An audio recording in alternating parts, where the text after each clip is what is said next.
Okay, we're recording now, and this is the third tape in our interview series, and it's January 23rd, 1993. It's about 3 o'clock, and we were talking about some things around Longmont, the Pella School. You're talking about your family and the differences of your brothers and sister Edith, and we were just visiting. And so do you want to just resume where you were? You were talking about when your brothers were going through the 8th grade with Miss Davis and her acceptance and tolerance. You just go ahead and visit. Yeah, that was in 1904 then, and the boys had been in school in Svea, but the school system in Iowa was different from what it was in Cod and especially Boulder County, with leaders like, well, I can just say in general, Miss Davis's father and his brother, they'd had county positions, see, so they were in leadership. And she ran for county superintendent and lost out to Mr. I forgot what his name was, the Republican. But the two parties out in Colorado, they were all, both sides were pretty strong. But I don't think that there was animosity between them. Even though Miss Davis violently opposed some of the opinions that the Republicans had. And I can't remember, I know that she visited at home and she talked politics with Dad, but I can't remember at all that they got obstreperous in their comments, that they were pretty calm about everything what they said. Okay, she didn't use the classroom as a political forum. She, I know that George and Carl, George especially, and I think your dad too, that realized as time went on that many things were said that at time of political campaigns and such that could well have been unsaid.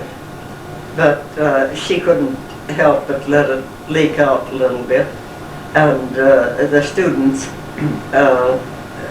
none of them denounced her in any way at all. George and Carl, George particularly, disagreed with Miss Davis, but not in an offensive way, and they were always very happy. But George rarely said anything out loud. He let her have full sway. She could talk as she wanted to. And then we on our own could disagree. Okay. We're still going to get back to talking about an average day or an ordinary day at the Pella School. We started to a few times and then we digressed. So, can we do that now? Talk about it? Yeah, I think so. I haven't got it very well sorted out in my thinking, but it'll come back. Come back to me as we continue, very likely. Okay. You mentioned the school started at 9 o'clock and Miss Davis drove out a half hour or 20 minutes before school. My dad had already warmed up the school with the coal in the stove. See, he finished grade school, then he finished high school in 1914, and I don't recall if he went directly from Pella to high school. I just don't remember those situations at all, but I know like the Forbes boys, they were decidedly Republican, and they followed the various Forbes group because there were several brothers. I see. Madison Forbes had brothers and sisters that lived in the area. Okay. so that they had their very strong Republican beliefs. The McCaslins were equally strong Democrats, and the oldest sisters were Kate and Jenny, and they both went to Longmont High. And then George was the next, and I think that George went to high school. We had gotten the school district upgraded so that in hygiene we had 2 years of high school. And I rather think that George McCaslin went those 2 years to high school in hygiene. But I have no recollection of his going in to town. He may have, but I know that Ted, his next brother, younger brother, he went to school, and I think he went all his high school work in Longmont. And Ted was in your age group or your class? Huh? Ted was in your class or your age group? He's about your age? Ted was a year ahead of me. I see. He was, we were about the same age, but in the process of everything, I had kind of, well, it was due to the fact that we spent so much time at home with Mother. Yes. Helping. What year was your first, was it 1903 when you came to Longmont? And we didn't start school until January 1904. Now you were not going to school then, you were too young. I didn't start school until September of 1904. As a first grader? As a first grader. Had Edith attended school before Edith that? had been at school a little bit in Swea, and then she had had a full year.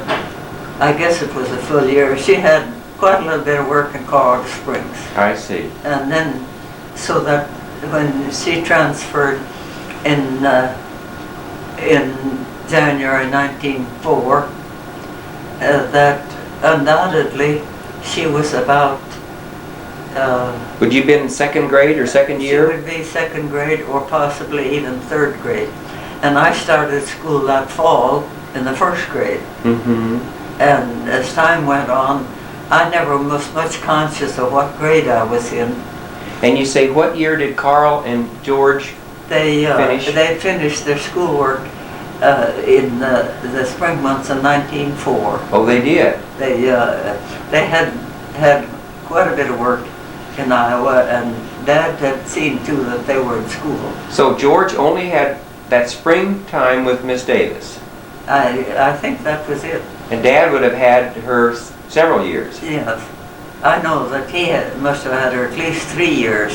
Can you speak of their grade school experience in Swea City area? Did they have a country school there? In Swea? Yes. It was a country school, yes. And it was on the northeast corner of our section. Northeast corner? Back in the field here, so that, and the teacher, I think mostly we just had a teacher for a year.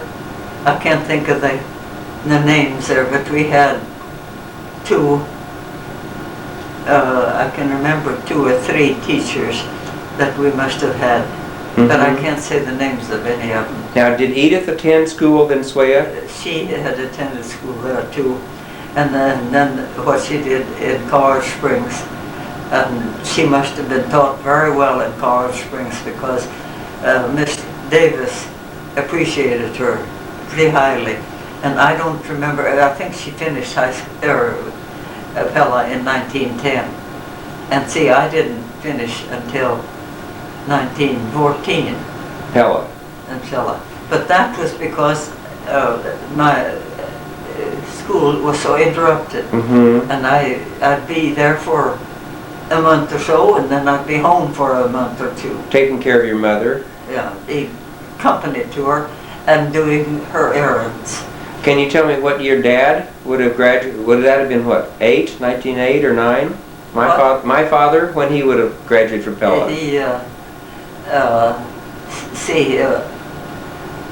he would have finished until not earlier than 1910.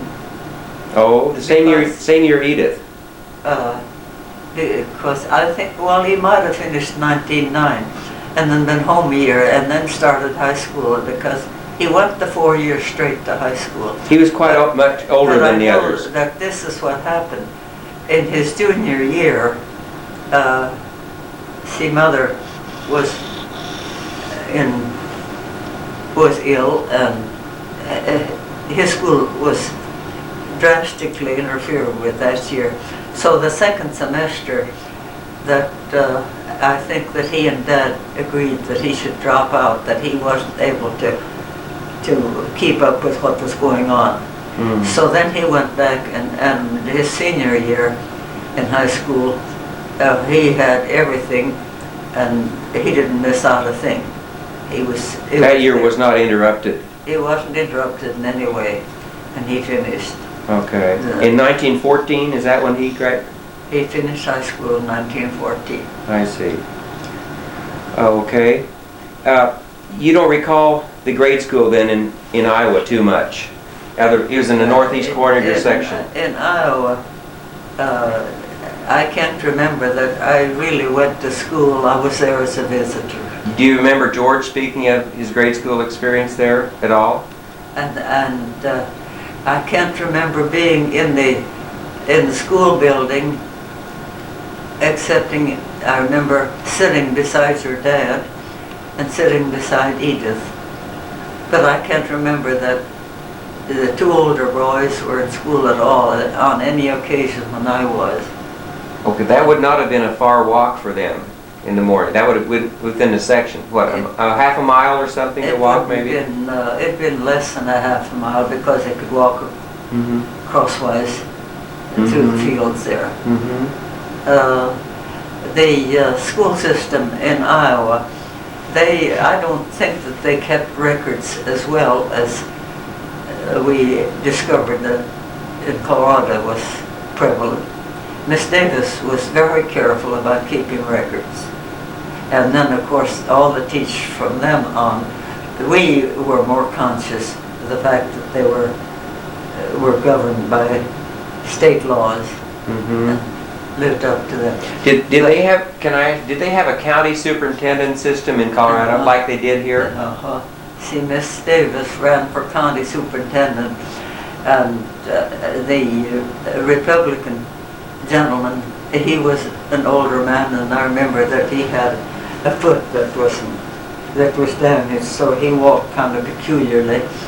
But I'm not sure that I can say what his name was. I should know, and it might come to me. But at any rate, I remember his visiting there, and we knew that he was the superintendent. And I know that my contact with any higher authority than inside the school building, there was none. I didn't know any other higher authority, that the county had anything to do with us. That didn't mean anything. And it was very little that I realized for the first year or two in Longmont. Longmont was the county seat? No, Boulder. Boulder was the county. What was the county? Boulder. Boulder County? And Boulder was the county seat? And it was 16 miles from where we lived to Boulder. Which direction? Boulder was southwest of us. I see. Right by the mountains. Okay. And that's where the university was. That's where Carl went to the first 2 years of college. And I have scarcely any memory of his 2 years in college. I know that we had the idea, well, he was in college, and that was something very special, but it didn't mean anything to me. At that point, had you thought about going to college? At that time? Yes. I never thought about going to college until we had lived in Lindsborg a couple of years. And you had gone to the academy? Then I went to the academy. And that was a natural thing to continue in college? And then I went 4 years, and then I graduated. See, I had gone to school in Fort Collins to the School of Agriculture Well, did for you? a Okay. full year. But did you attend high school in Longmont? And I never attended high school in Longmont. You didn't.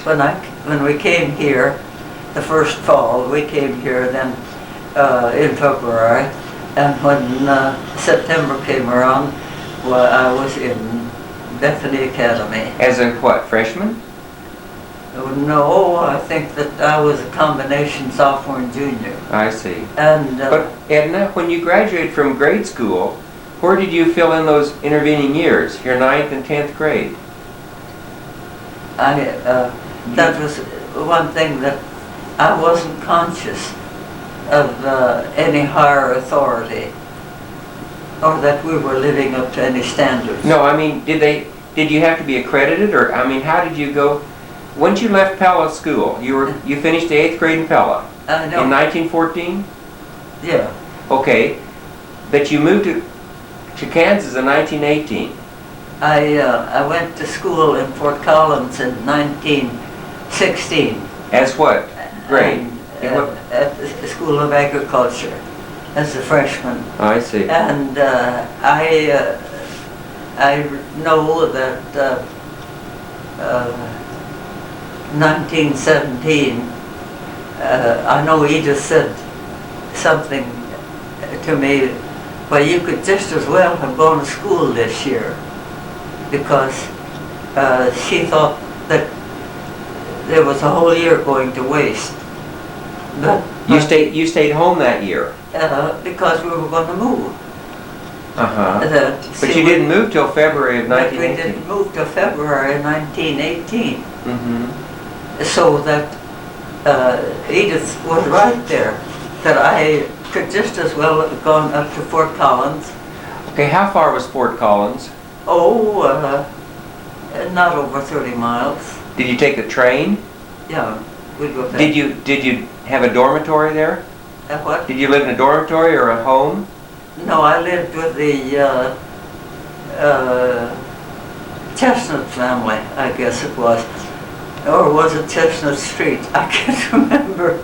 Okay. It might have been the Wilson family on Chestnut Street or something. We had toward the west side of town, and there were 3 girls in the family, and Fern and oh, I can't think of the middle one. They weren't going to school at all. They must have finished the 8th grade. Let them go at that. And so you went up there like on what, Sunday night, or on the train to Fort Collins? If I'd come home and we'd go see Ruth Fridstrom, and I went up there together. I see. And we stayed there. And she didn't go back because I didn't go back. You didn't go back every weekend?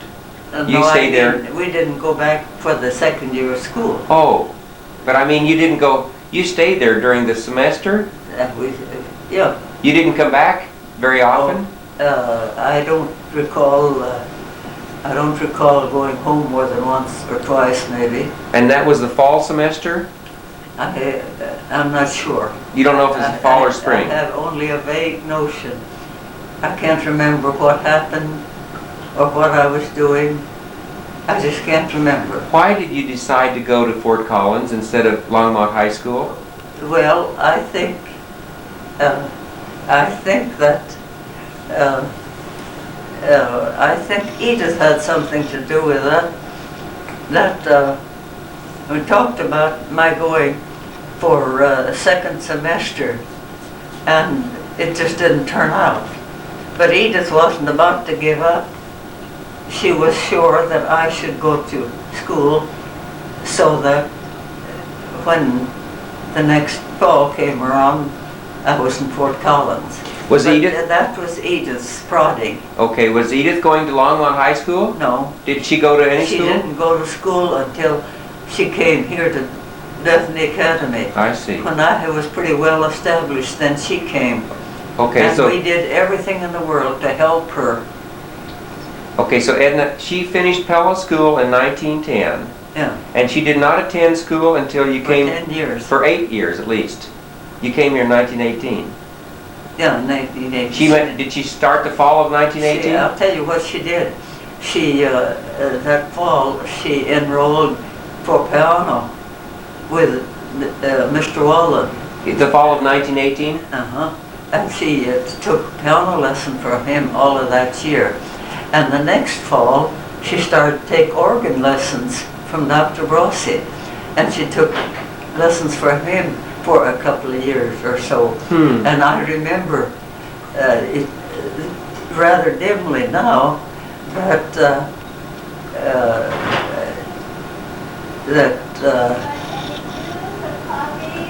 Dr. Virgin went to Professor Brossi and asked if Edith couldn't play the organ at church for Sunday school. Edith was playing the piano. And he knew that she ought to be able to play the organ, but she had never let on that she should. And it was Dr. Virgin's doings. He went to Dr. Brossi, and Brossi said, by all means, she plays well enough, you let her play for Sunday school. And she did? So she started to play for Sunday school, and she played there for at least 10 years, I'm sure. The organ and piano, probably.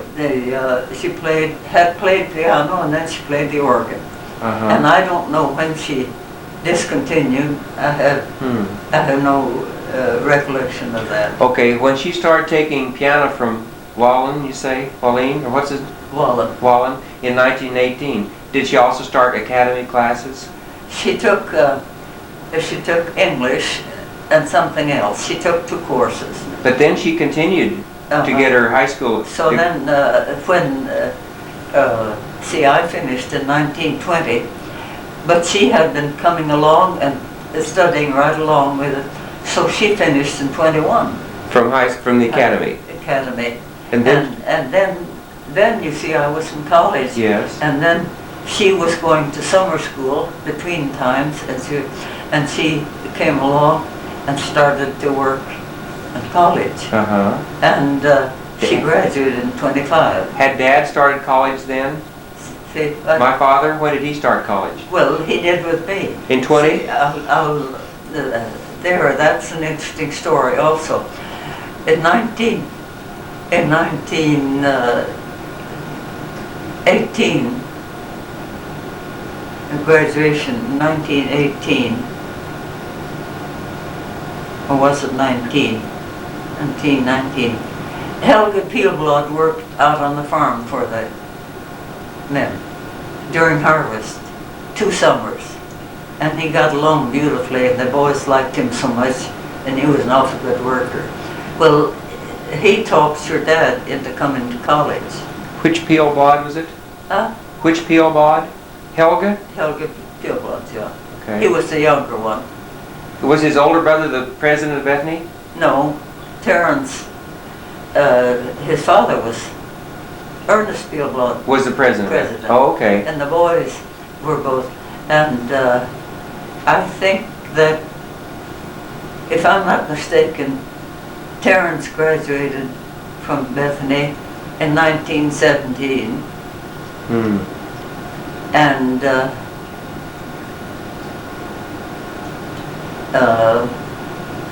Helge must have graduated either in 18 or 19. I'm not too sure. But at any rate, then, when he had worked out there on the farm, he taught, and I had finished the academy, then I imagine he talked to Dad also. But at any rate, your dad had decided that he should go on to college. So that Dad decided, well, if that's the way things are going to work out, and it was very evident that George was going to get married right soon, that we should do something about it. And he came to town, and he bought the house over here on Harrison Street. And that was in one of the last days of August of 1920. So we were established, and I started at Bethany Academy. Mm-hmm. And you just walked a few blocks into no, school?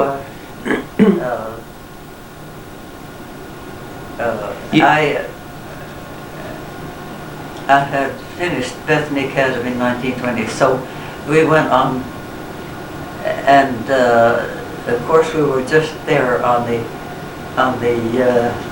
cemetery road, so we were just east of the college, and we walked back and forth.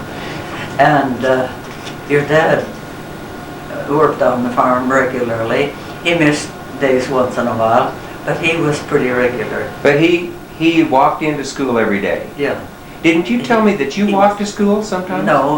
That was my dad. We lived in town, but your dad went out immediately after school on Fridays and didn't come in until late Sunday night. Oh, so he lived with your father in Harrison? He lived with us in town. Oh, I didn't know that. But he was out at least 2 days. And every Friday night, almost every Friday night, I would go out with them to George and spend the night and all day Saturday. And George and Esther were just married in December? And he got married several days after Christmas. Of 1920? I kept house, I cleaned house and did and cooked for him to care of everything to Christmas time. Now, after they were married, did you and Dad continue to spend weekends out there? No, then she took over. And of course, Dad still came out on weekends, though, didn't he? He kept coming, and he worked. And my dad too. He would drive out for the day, and he spent a lot of time out on the farm doing doing the type of work that Douglas does now. Dad was a pretty good mechanic, and he helped along. And they all got along very nicely. I would go out occasionally and spend the day with Esther, but I spent Saturdays all the fall until Christmas. Okay, then Dad went to school, started school in 1920. And he graduated in 24, 25? 24, and then he had the fellowship. He was given the fellowship to Kansas University, so he went there for 25, and it was repeated 1926, but the fellowship ran out for the 1 year. Was that a full grant, or explain that fellowship? Was that just a... It was a part of the Kansas school system. That the schools that qualified could indicate that one of their outstanding students was a good candidate. And I remember when they were lining up for the fellowship, I was one of the girls, and Esther Marie Johnson, and there were 2 others. We were 4 girls, and none of the boys went in for it. But it was evident right from the start that the faculty was going to name Linus as the fellowship candidate. He was not even, you say there were no other boys that were, no other boys were None of the other boys was interested. And he was the only boy? Didn't. For one thing, I think that the boys didn't want to run against him, and furthermore, they felt he had been a leader in the class. He had been the class president, and he had been the student council president. And as his senior year, in the senior year, he was student council president, and the whole school looked up to him. And the boys, especially, if any of them would have been asked, they would have said right out, "Well, he's the candidate." They would all agree on that. And then he stayed there, and they worked that whole year with Dr. Brewster, Henry Brewster, in the chemistry department at KU as the assistant state chemist. I see. And they did an awful lot of work, research work, and worked and they were on the tail of some of these crooked people every now and then. But your dad was very, very pleased to know that he never got called on to go to court to witness. Then the second year, he also got not a fellowship, but I think that Carol Holmberg got the fellowship the second year. He had been a junior then when we were seniors, and he was Lucille Holmberg's brother. Okay. The only boy in that family. Was this fellowship always awarded to Kansas University? Huh?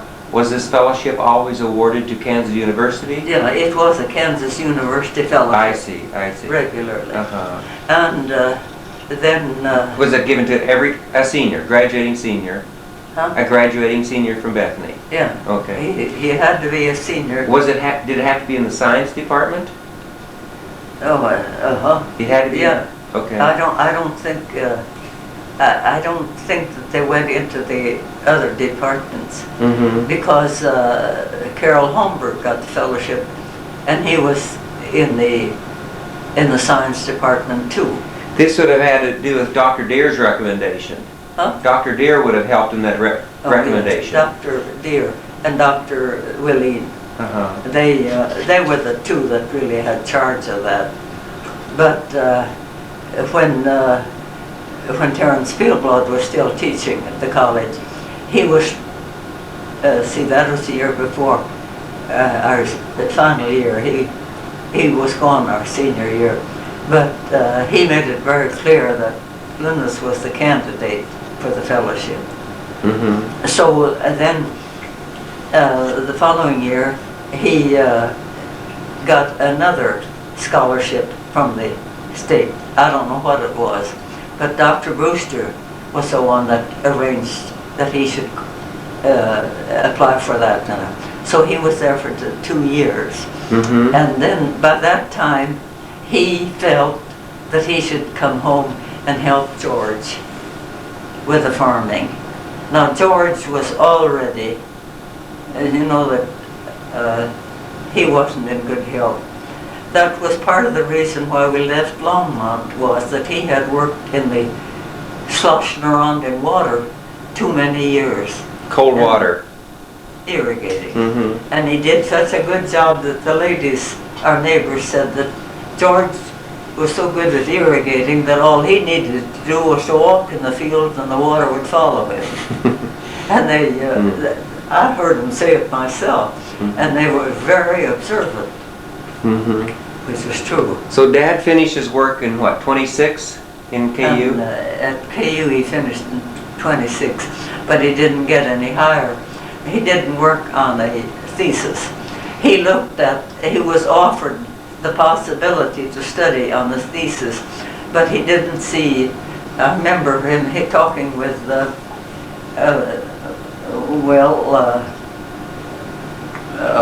couple of the boys. I know Carol Holmberg was one, and they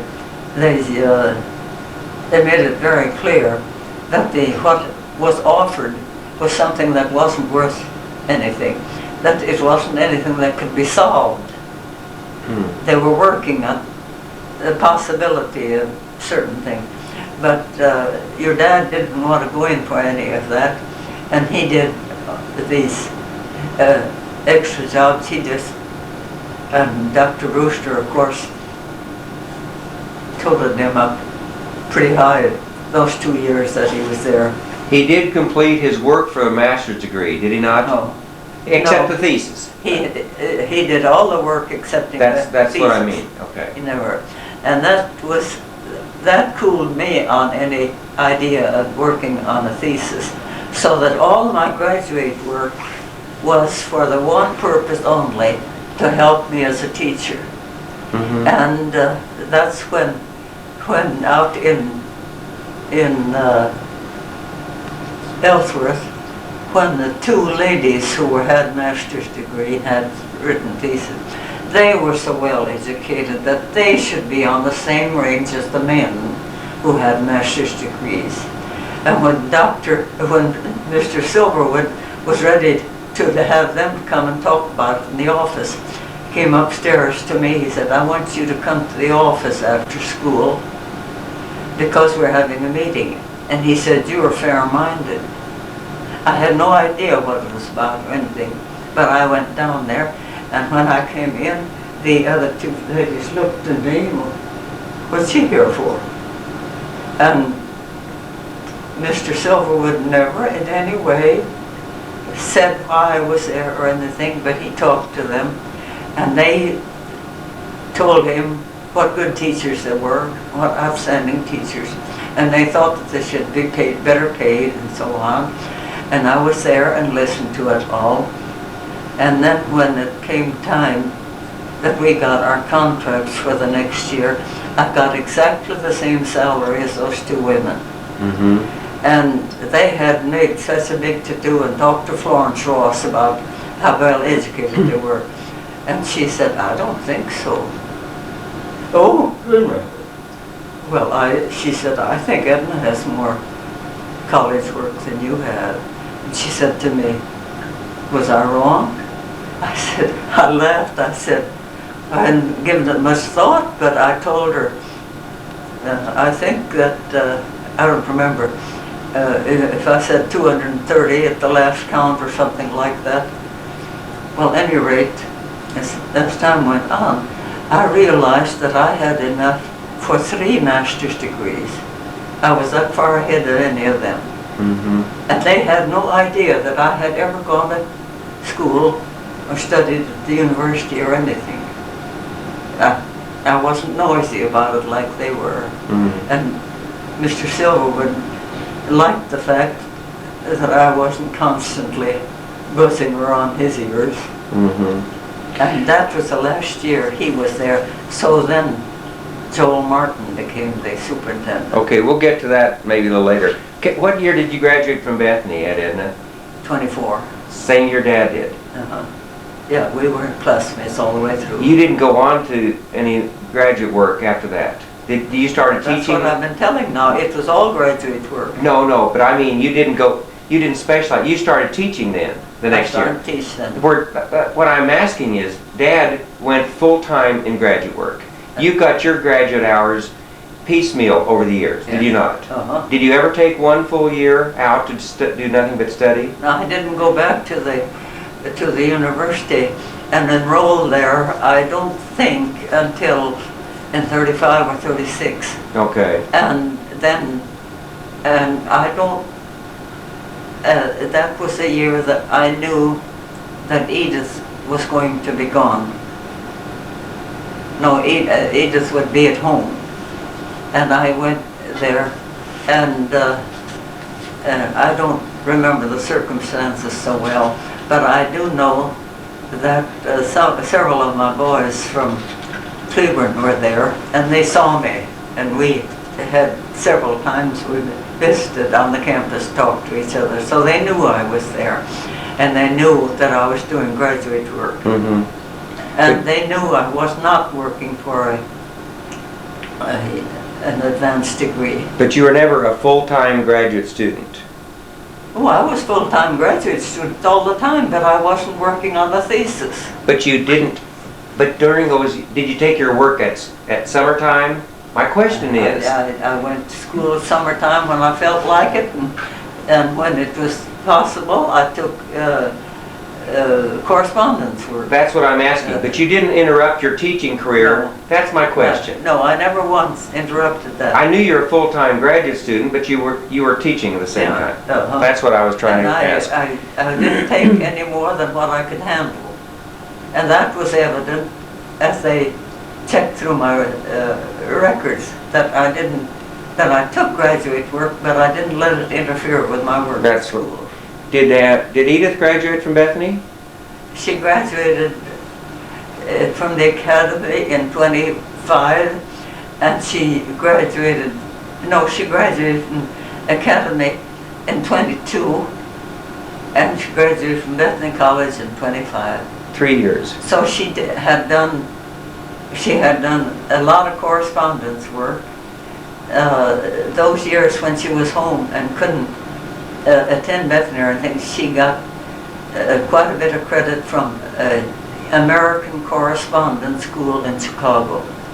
She took some work, reading work that she could, she went down and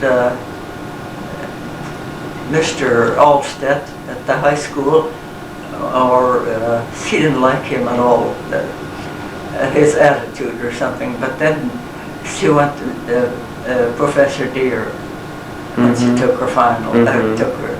He was accredited to take the test, or administer the test. And Professor Deere, he didn't sit in there and keep his eyes on her the whole time like Alstead did. He had her in there, and then he walked out and tended to his other business and would come in and talk with her a little bit. He'd had her all through college. He knew what the girl was. Yes. Was her degree in teaching education? Yeah. Same as yours? No. Or was yours different? See, mine was centered on history and political science, and hers was more of a general, so I don't know exactly which was the chief subject that was considered in recognition of her graduate work. And yours was political science and history? Yeah. However, you did most of your teaching in the business area.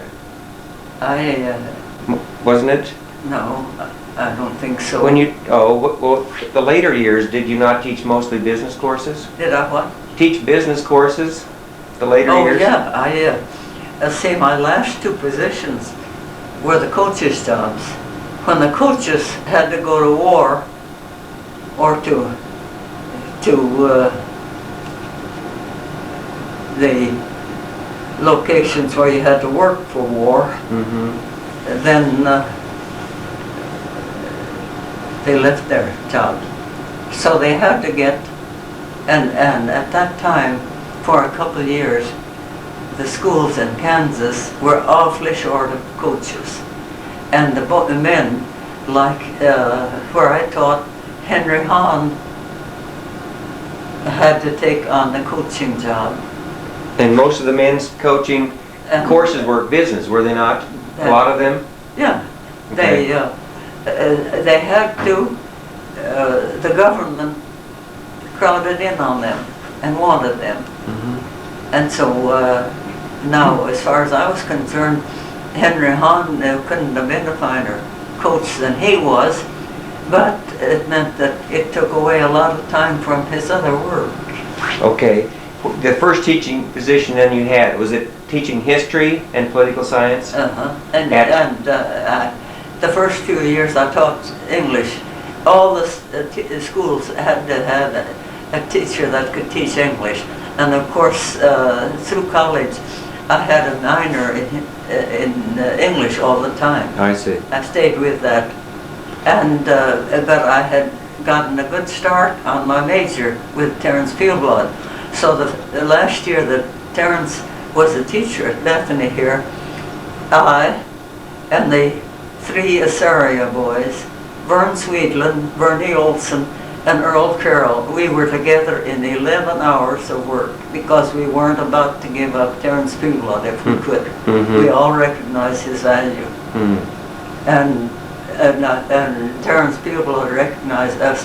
And I know that he made special recognition, although he never said anything at all, but he would ask me to grade his papers for him. He asked me to do a number of private acts for him. That would have been your probably junior or senior year. That, well, my junior year. Junior year. See, he didn't come back my senior year. And that's one reason why I was in those 11 hours for the boys. I came back, and the next year we had Professor Fallness as the head of the history department. And then we had a man in the commercial teaching area that taught a couple subjects that I took that were political science also, and I liked that. Did you know as a junior that Terrence Peelblad would not be back? Oh, we knew it that year. Oh. That's when the Syria boys and I were in those classes together. We knew it all the time. That's the reason why we did it that way. Mm-hmm. Because they wanted to have everything. And I knew that they were doing this. So I asked if I couldn't do the same thing. And they let me do that. Professor Deere. Mm-hmm. Professor Deere was one of the best friends I ever had because he learned, he was observant. And he knew that Terrence recognized my ability, and he also knew that Terrence would ask me to grade his papers for him when he was too overloaded with work. Do you know that when I started college in fall of '57, Dr. Deere substitute taught a class or two when the professor was gone? In fact, it might have been when I was a sophomore. So he'd have been up in age in '57 or '58. Uh-huh. They asked him, and he came in, and I remember his very interesting lectures. Uh-huh. A lot of the kids couldn't they couldn't switch over and realize what an outstanding person he was. Uh-huh. He was quite elderly. He must have been in his upper 70s, I suppose, in that year. But so anyway, I had him as an instructor too. Yeah. Oh, it's something to be able to look back and realize that you had him as an instructor. I'm sure Dad spent the fifth floor of Old Main was a science floor, wasn't it? The what? The 5th floor of Old Main. Weren't the science classes up on the 5th floor of Old Main? Yeah. The science and biology, chemistry, physics, whatever. Yeah. Astronomy and everything else. Was on the 5th floor. All up there. Mm-hmm. So Dad and you would have spent a lot of time up on 5th floor. Oh yes.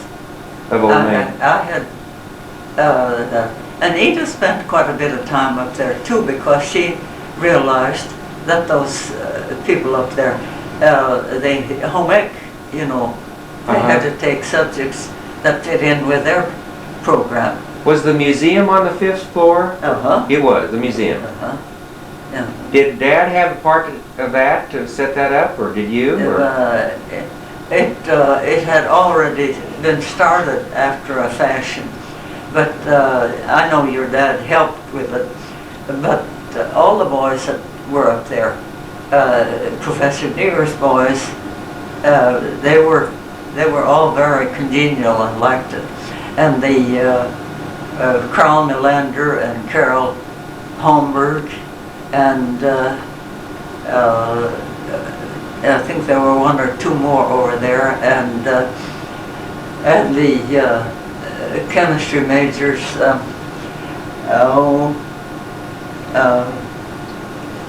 There were a couple of boys from out Marion Hill area. I can't think of their name now, but they were very good in that. There were some outstanding fellows that were taking from those two men. Dr. Deere and Dr. Wallen? Wallin.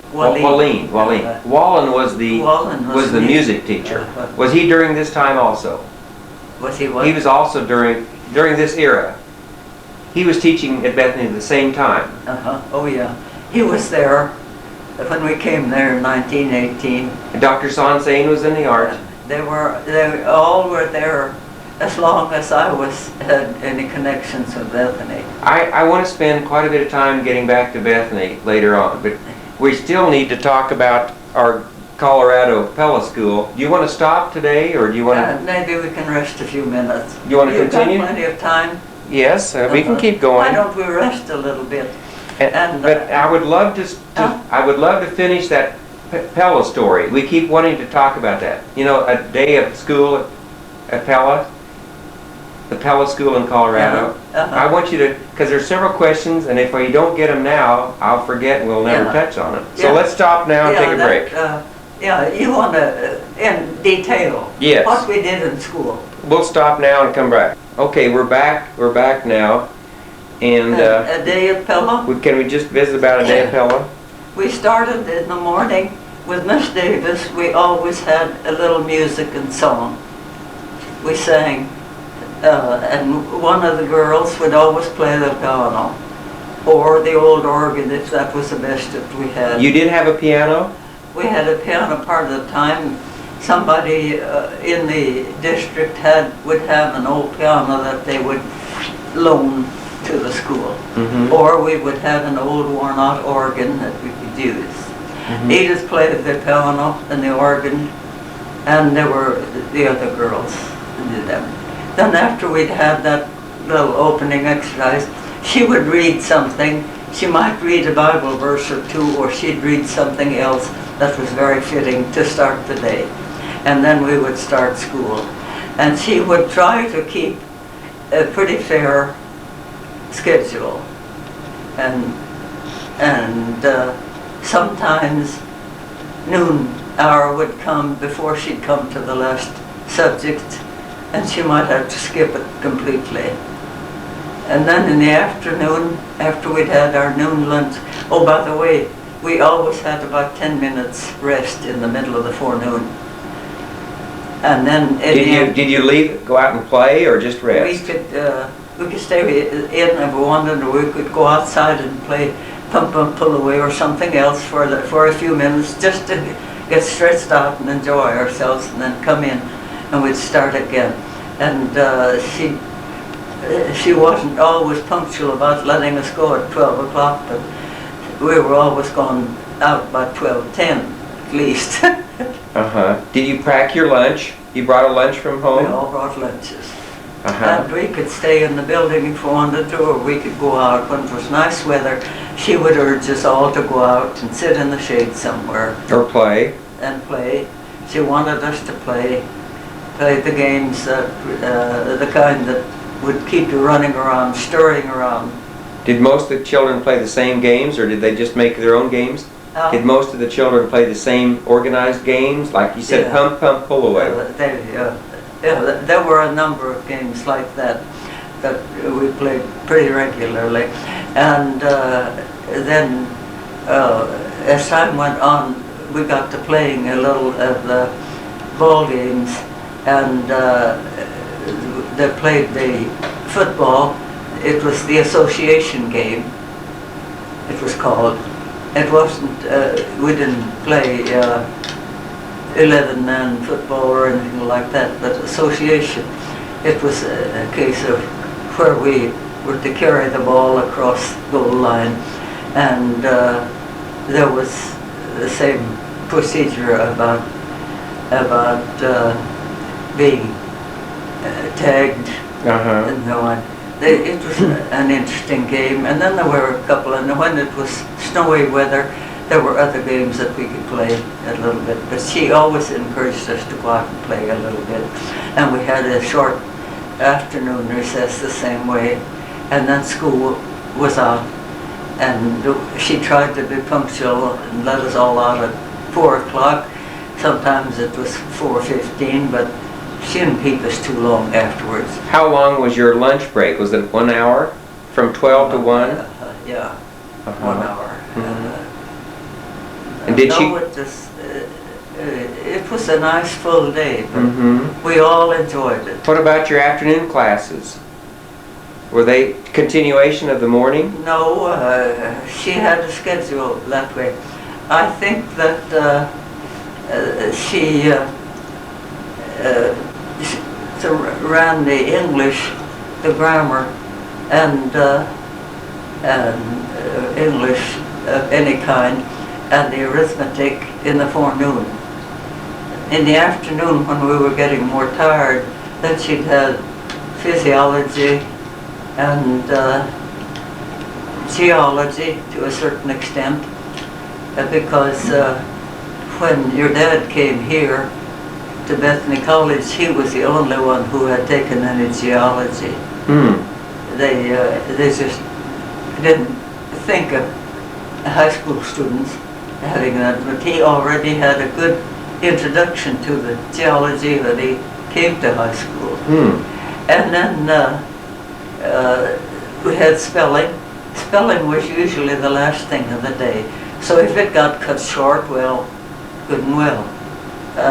Anyway, it was a good, I can't remember physiology and hygiene, and Did you have history? we had history. I think that at all possible we had physics and civics and history in the forenoon. Those were heavy subjects. She tried to have the heavy subjects in the forenoon and then go easy on the afternoon. Was the history American history or world history? I think everything was American history. I don't think I took any world history until I was in college, and we started out there with the history of Western Europe. And then it wasn't till the final year that Terence was there that we had any Roman history. And it was a 2-hour course. And those Assyria boys and I and 2 or 3 of the other girls chose to be in that class. We wanted. But besides history of Western Europe, we took American history and English history, a certain amount of that, and then the Roman history. That was that final year, and then they kept it going.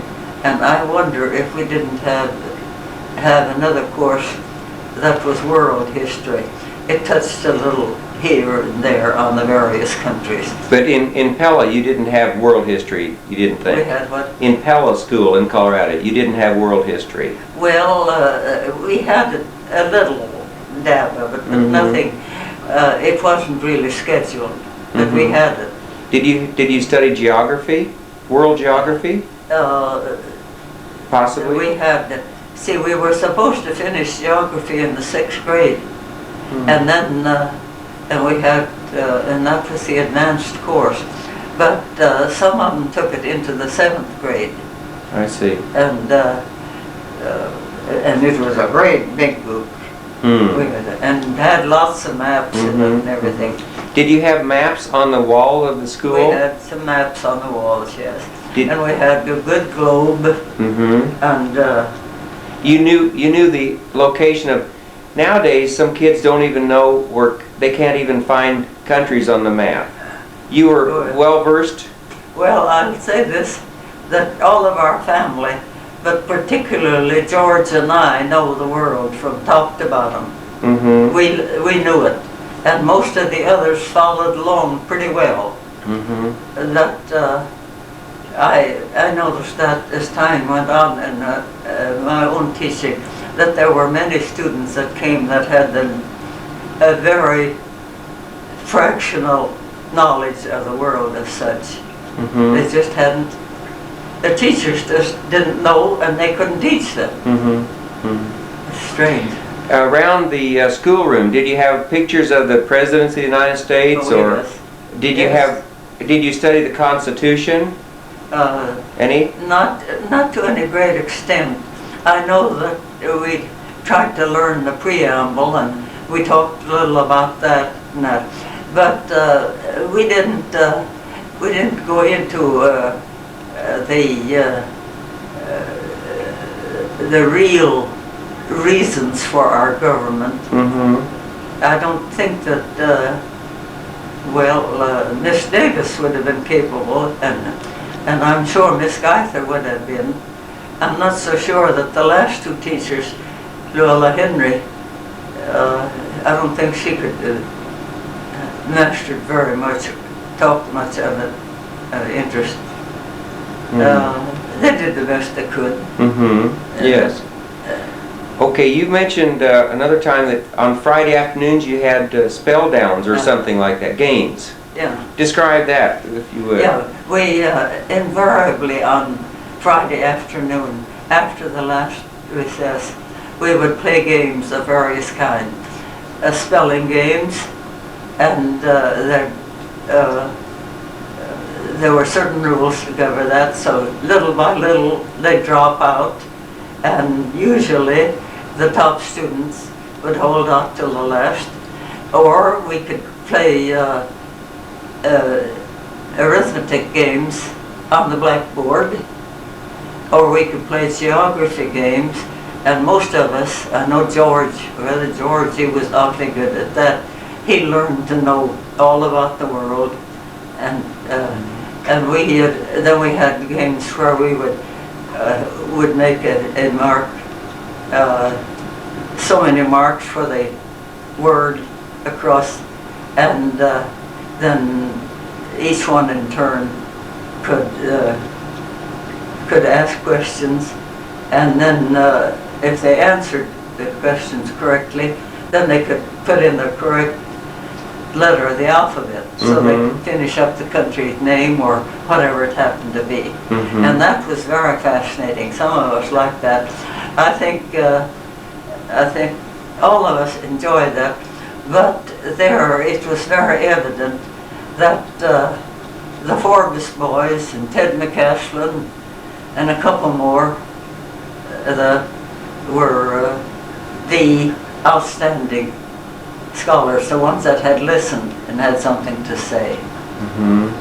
The others, the beat tenders' children, they never knew anything like that. And they didn't stay from year to year, did they? Well, it was sometimes we were in a rather fortunate area that a lot of them would come back year after year. They would have their home in Omaha or someplace like that, and they would come late in the early fall. To harvest the beets?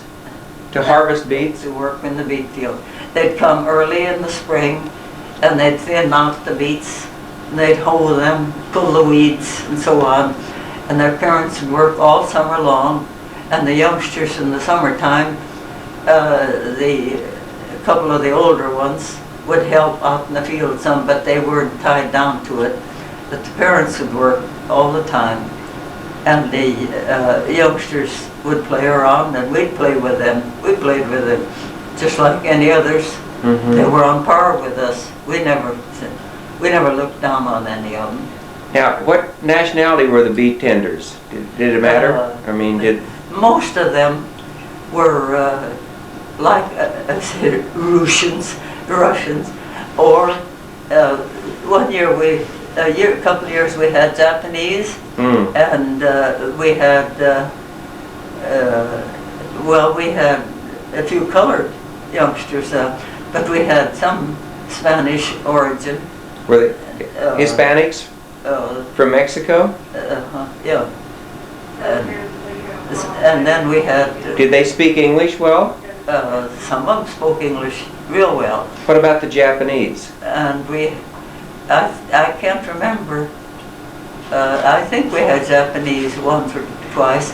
It all depended on, the Great Western Sugar Company would contact these people. They'd go to Omaha and get these families who were willing to come into this area. Did they provide the homes? And most every farmer had some little cottage that would take care of the beet tenders. I see. There were some places that two or three families would use the same family to work. In the same home? Same house? They didn't live in the same house? No, they'd work in the same fields. I see. And usually a family wouldn't be over 6. Those were not too elaborate houses, though, I'm sure. No, some of them were just shacks, simple little log houses. And some of them lived in tents. Oh my! The Japanese, especially, were satisfied in living in tents. Did they bring their tents with them? No, I think mostly the farmers supplied them. Now you said this Great Western Beet Company or something. That the sugar factory in Longmont and the one in Loveland and one at Windsor and a couple more in the northeastern part, they all belong to the Great Western Sugar Company. Okay, did this Great Western Sugar Company, did they contract workers, you say from Omaha? Yeah.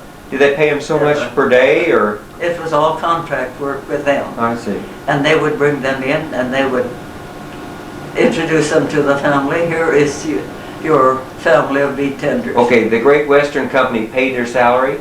Or did the farmers? No, the farmers paid. I see. I think the farmers, they had, they made the arrangements so that, but the company would make sure that they had enough people to work. Okay. And nearly all of these families had little children, and they needed our attention too. Were there ever any Japanese children in Pella School? I seem to have a vague notion that there was one or two Japanese one fall. I don't think that it was prevalent at all, but they weren't shut out. Were there any blacks that attended school? Any black children? Any black children? I can't remember we ever had any blacks. Or Mexicans? We had Mexicans. Attended school? Mexicans. The Mexicans were there, and we liked the Mexicans. They, of course, what we liked about them was when they came home in the evening, they'd sit outside of the church of their house and sing. Really? And they'd sing the Spanish melodies, and we could hear them all through the valley. Did they have musical instruments? They had, usually, there was one of them, at least, that had some kind of stringed instrument, like a banjo or a guitar or something. And there was some of them. Very musical, were they? They were very musical. And then you could hear them talk and laugh. And when it was quiet, their laughter they just, out the whole valley would be full of laughter. Isn't that interesting? So there were several Hispanic families and they came. And if there was one Mexican family in one of our big tenders, and the only one there, and there were some that were 4 miles away, in the evenings they'd walk the distance. Oh, they get together? Oh, really? They felt at home with each other. And some years we would have, the big tenders would be German or Russian, and they would be so calm, and there wasn't any fun listening. Did some of those families decide to settle permanently in the area? I think some of them did. That 2 or 3 of the Omaha people did so well that they were able to rent and do the work, so that the last year or 2 that we were there were some of these people that were on their own and were doing good work. Isn't that very industrious? We depend on them being good workers. And the same thing was true of some of those Germans who had been transplanted into Russia. They had come to this country and they were eager to elevate their standards so they'd get up a little higher. So there were industrious people in all nationalities then? I mean, the industrious, ambitious people were found in all ethnic areas. I think so. I think it was pretty general everywhere. And they, up in Laramie County, around Fort Collins, I got to know quite a little bit about the countryside there. And of course, we were real close to Weld County, Greeley, in that way. And then farther east, it would be the Littleton area and out Kansas way, go on farther. But those that were within reach of Boulder and Laramie County, of course there weren't any west of Laramie because that was mountains. It was just along the eastern.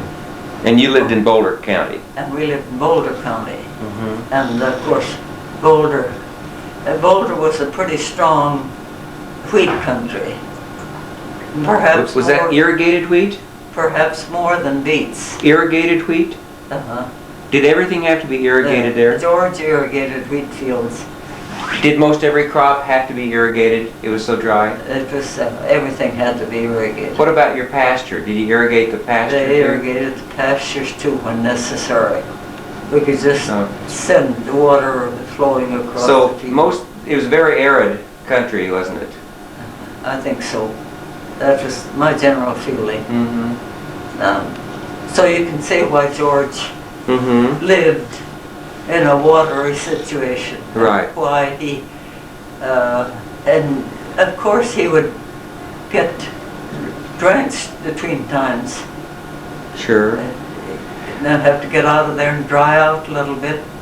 And I know that I would bring breakfast, forenoon coffee, noon lunch, afternoon coffee to him. And sometimes a little early supper, and sometimes we would have a little supper on the table when he'd come home after all of us had gone to bed.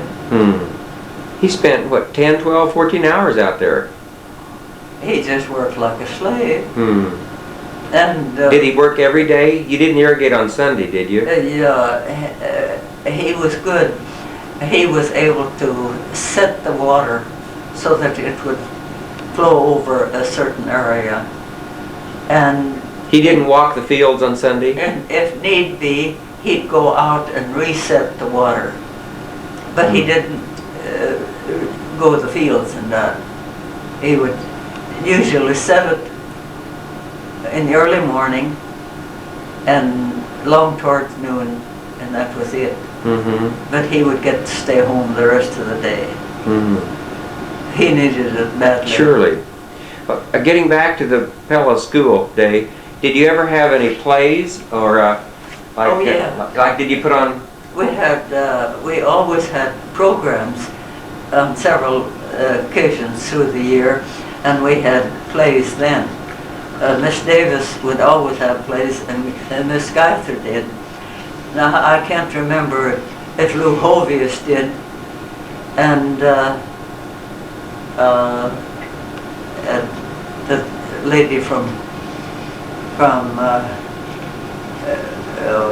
down Iowa, I can't think. They didn't all go in for too much, but they'd get these little books of dialogues and things like that, and the youngsters would like to take part. Did you do declamations? Not too much. There might be an occasional girl who would like to do it, and the teacher would ask them if they would like to do that, and they would do that, but they didn't stress that particularly. Did they sing solos, or did they sing songs in a group at a program? Did children sing solos? Oh, we all sang. To entertain at the programs? We'd sing. We'd start the program with music, and then we'd have a special chorus, and that didn't need to include all of them. If they weren't good enough so they could sing, the teachers said, you can sit quietly here, we'll sing. So there were some years when perhaps one half to 2/3 of the students would be in the chorus. The rest of them just sat because they couldn't all sing. But some of them, there were always those who just loved to sing.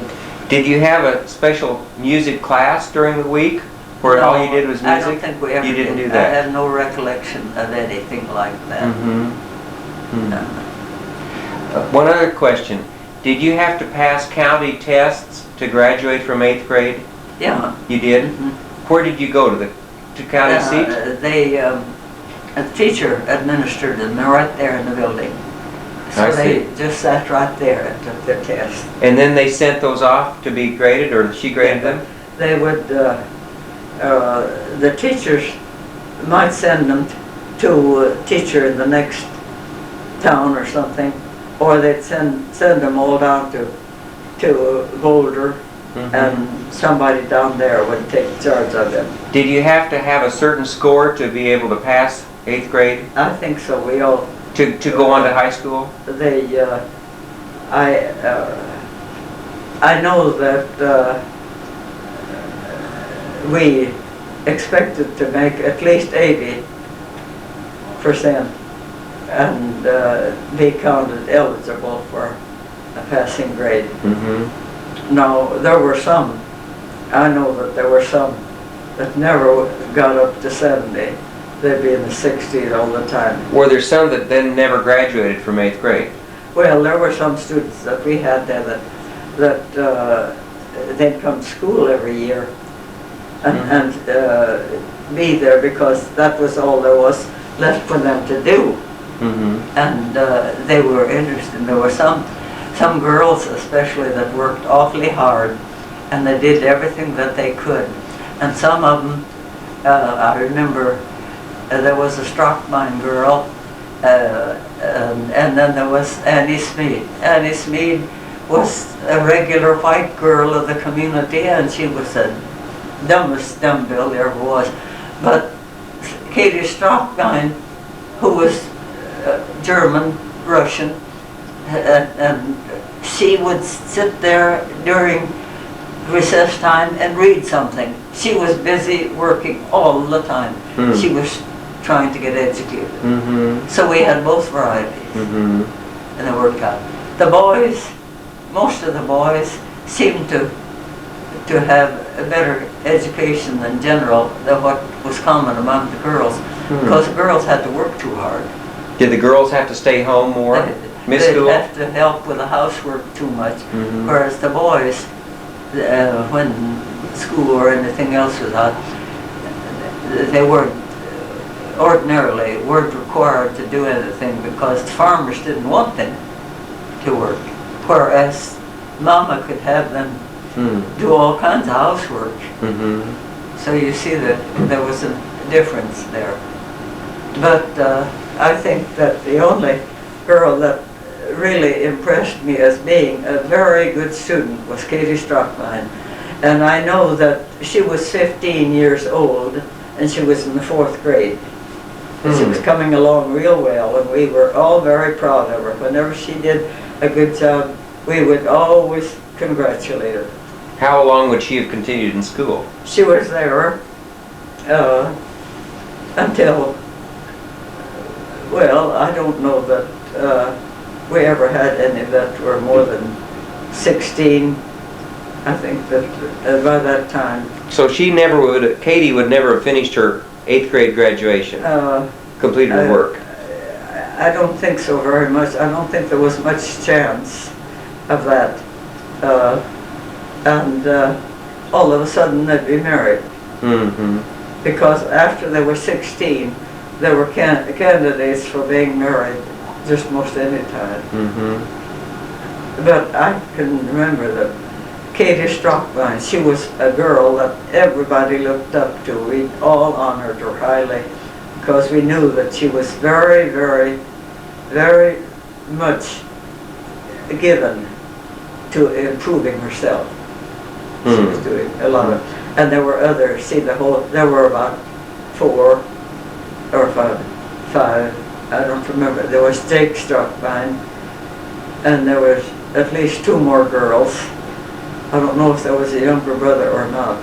But the boys, most of the boys, if they were, when they got to be of any age at all, they had to get out and work. The farmers would get the boys when they were 12, 13 years old and work for them.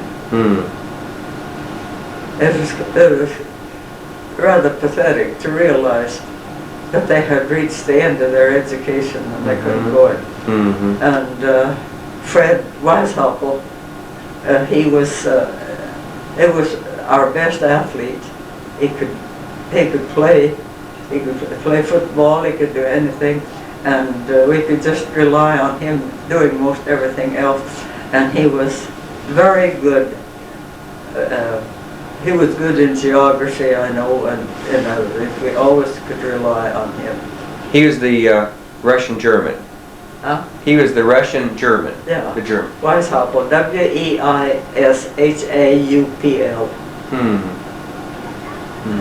Well, Aunt Edna, I'm about ready to stop for today. Is that okay? Yeah, it's 4:30. And we've done a lot of talking today, and we'll continue next week. Will that be okay? Should we continue next week? Yeah, that'll be okay. Okay, we'll do that. Okay, this is January the 30th. January 30th. Of 1993, and it's about 1:30, and we've had another nice lunch at the Swedish Crown. And we're continuing with what we talked about last week. We were talking about Pella School. And have we finished all the things you want to tell about Pella School, Aunt Edna? They, did we have a picture of Pella School? No, no, that's nice. It was just a frame building. No, it's made stucco. out of huge blocks of stone. Oh. And then it's plastered over with stucco. I tell you what I'm going to do. I'm going to take a better hold this up here. Those who are on the picture are Carl and his 3 children and Edith. And this is, you can see all the weeds growing around there. So it was a number of years after the school had closed as such. Okay, I'll let you hold it. And it was another one of those places that would have been nice to have kept it. But people couldn't afford it in those days. When did they tear that down, do you know? Well, I think they tore it down about 1920. About the time shortly after we came out here. And now they just farm over it or pasture over it or something? It's, I'll tell you, if you can see here, right down, this is right on the edge of Pella's ditch. Oh. And an irrigation ditch. And then it was a drop down to the pasture. And down there, that pasture was full of cattle. And over in this direction, through another barbed wire fence, was where we played football. And that was in part of the Fridstrom farms, a good pasture. There wasn't space enough right out this way. Okay, on the school ground itself, there wasn't enough space to play. It what? Wasn't enough area to play right on the school ground. Well, we played here along toward this side. There was a corner there. There was a Pella ditch, and then there was that space, and then there was the road. And that was a good place for us to play pump pull away and games like that. Between the ditch and the road? So you had to jump across the ditch, irrigation no, ditch. we had a couple of good bridges to cross. Oh, okay. To go to the restrooms. And was it a big, the ditch was pretty wide? The ditch was, in my way of thinking, it was at least 10 feet across.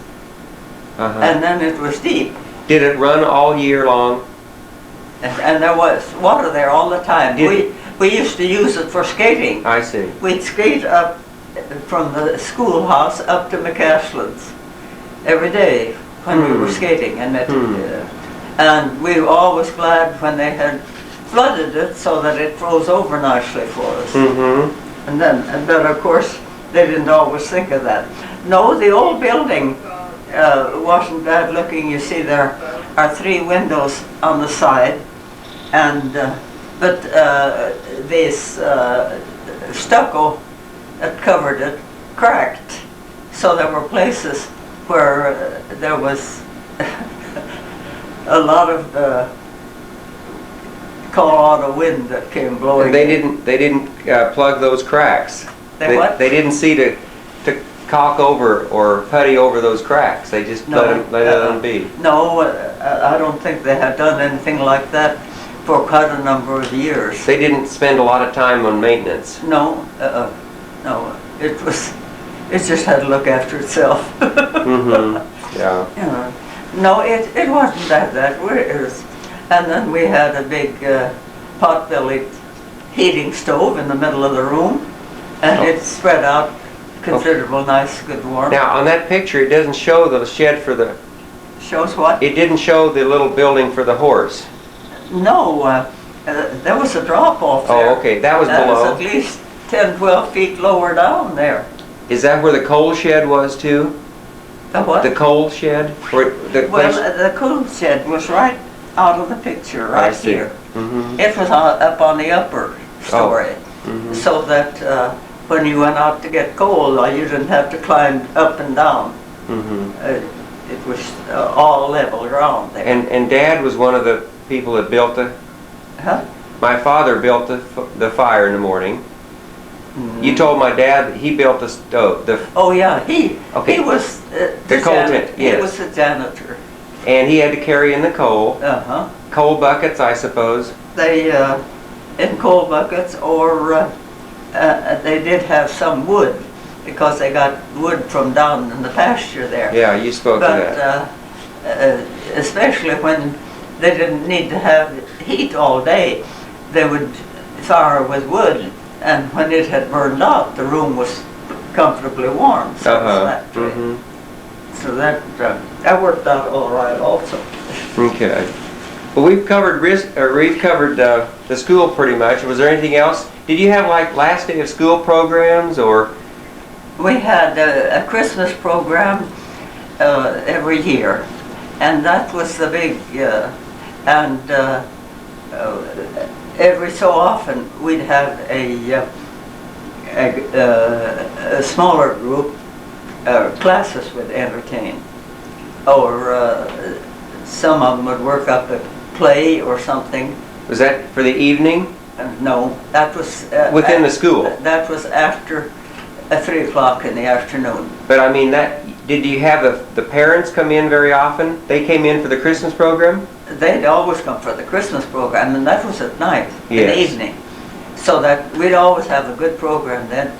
And then we'd have a tree and had gifts and such. So that worked out beautifully. That building, no larger than it was, would have been pretty crowded. Oh yes, very crowded. And a lot of people had to stand around the wall. They didn't mind that. No. They didn't fuss about things in those days like they do now. Right. And then we had the recitation bench, and it was moved to a strategic position, so people were crowded in on that. And I know that one row of seats, 4 people could sit abreast, but they were built for 2 students. That was the west side. And they were attached to the floor. They were in a special... oh yeah, they were all attached. No, so they weren't movable at all. Later on they got the idea of putting them on runners. Yeah. So they could move around. I think that before we left, they had put them on these slabs of wood, but they still were very substantial. They didn't move readily, but they could move the whole bunch at once that way. That was rather interesting. Okay, for lighting, were there kerosene lamps at night? I know we had 2 lamps that hung from the ceiling. And you didn't light those during the school day, did you? Scarcely ever. It'd have to be very, very necessary. No, we didn't have any lights like that. That wasn't necessary at all.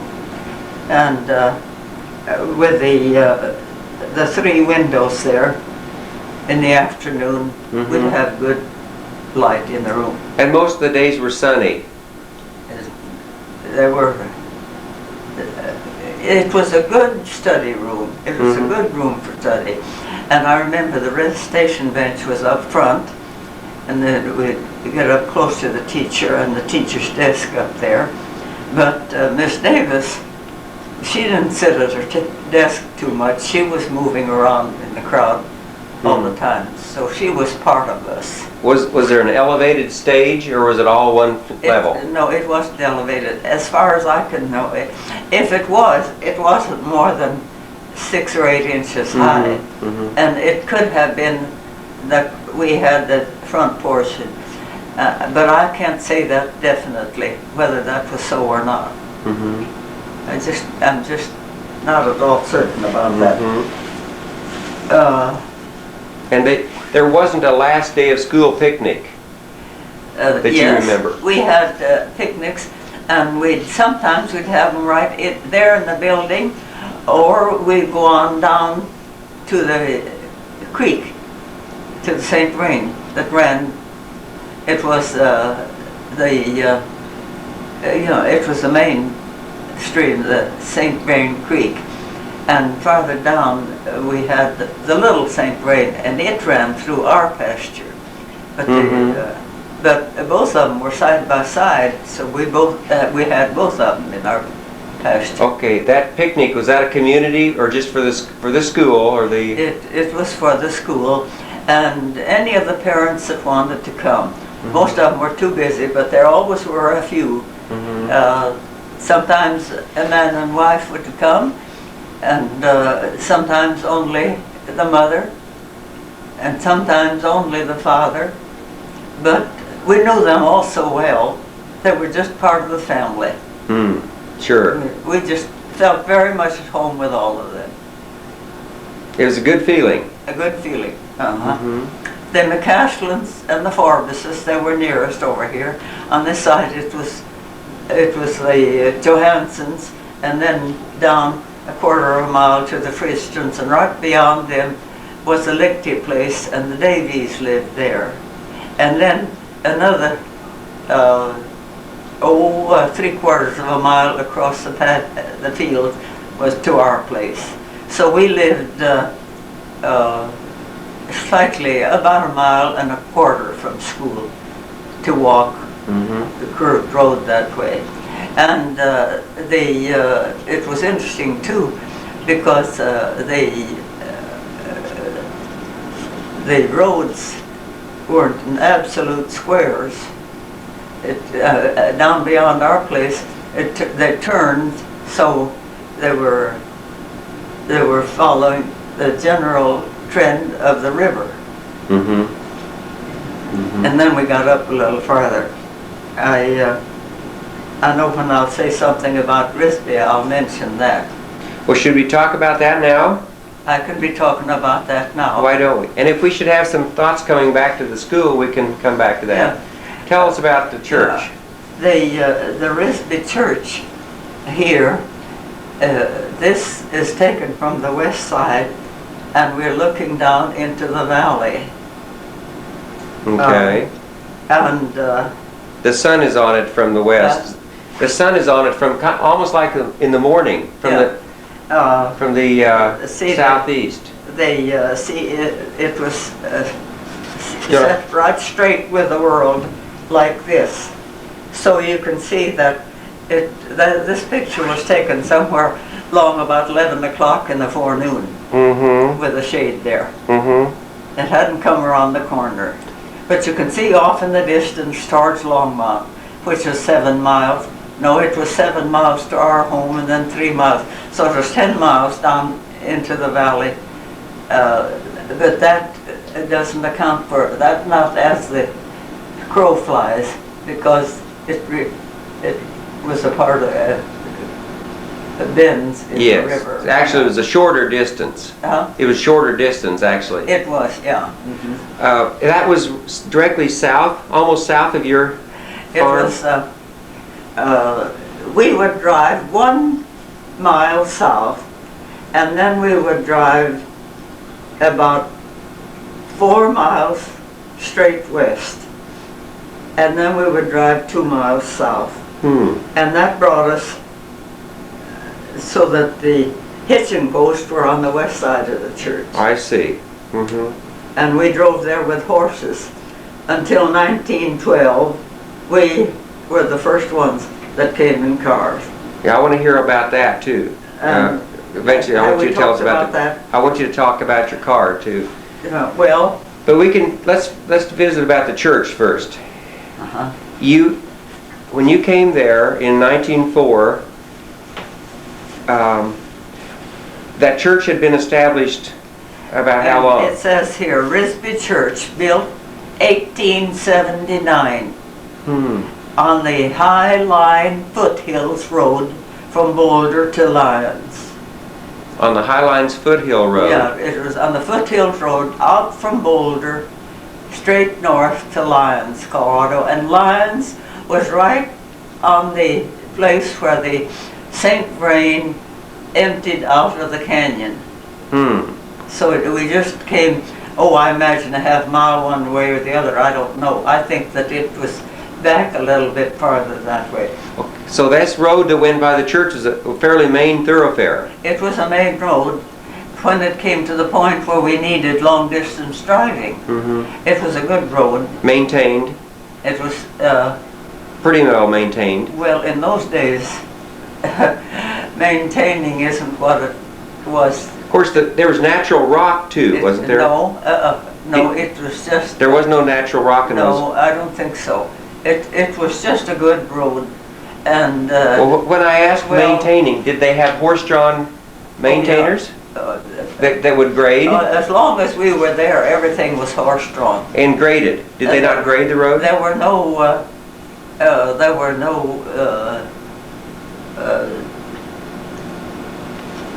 No mechanized, you mean? No, nothing like we think of. Of graders? There was a period of time when everything was mechanized and there were engines of various, but we lived in the horse-drawn. I understand that, Edna. What I'm asking, did they have road graders, horse-drawn road graders then? Oh yes, they had horse-drawn, and they were just like you have remembered them.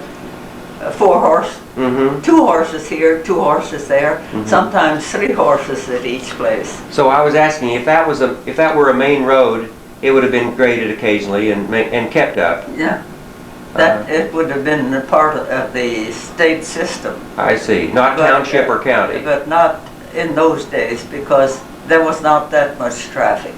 Did they put gravel or rock to maintain it? They used a certain amount of crushed rock and gravel where it was necessary, but that was mostly where they crossed irrigation ditches. I see. Because it'd be a low place there.